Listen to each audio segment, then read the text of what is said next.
Напярэдадні у вялікае праваслаўнае свята Успення Пресвятой Богородицы у Брэсце пачалі практычную рэалізацыю духоўна-свецкага праекта «Храм маёй душы».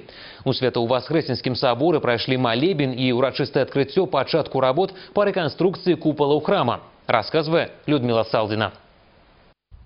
Акцыя «Храм маёй душы», накіраваная на рэканструкцыю Свято-Воскресенскага сабора, распачалася ў красавіку мінулага года. Яе ініцыятарамі выступіла адміністрацыя Маскоўскага района сумесна з брэсцкай епархіяй. А ўдзел у добрай справе прынялі не толькі прыхаджане храма, але і ўсе жадаючыя брэстаўчане, прадпрыемствы і арганізацыі. Свято-Воскресенскі сабор не толькі храм важны для веруючых, але і знакавае архітэктурнае збудаванне. Па-першае, ён сімвалічны для брэстаўчан тым, што пабудаваны ў гонар вялікай перамогі.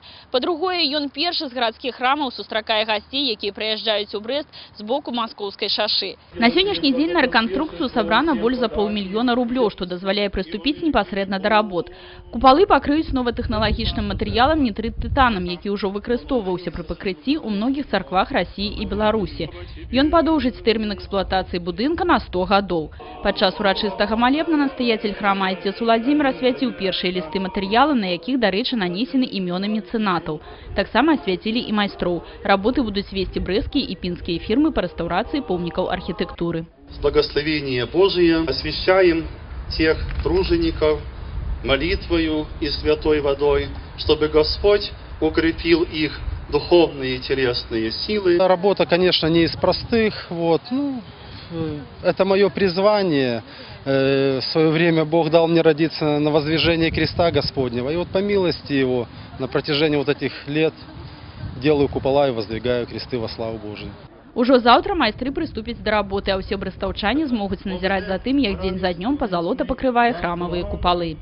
Это только лишь начало. Требуются колоссальные средства, и только совместными усилиями мы сделаем этот храм еще краше. Самое главное, конечно, это еще храм в душе, это гармония с собой, уважение, взаимоуважение и любовь. Только в этом случае наш город будет еще ярче и красивее. Рэканструкцыя разлічана на 3 этапы. Яна прадугледжвае таксама фасадныя работы і монтаж падсветкі. Такім чынам, акцыя «Храм маёй душы» працягваецца, і паўдзельнічаць у ёй можа кожны. Людмила Салдина, Александр Сивицкий, областные новины, Брест.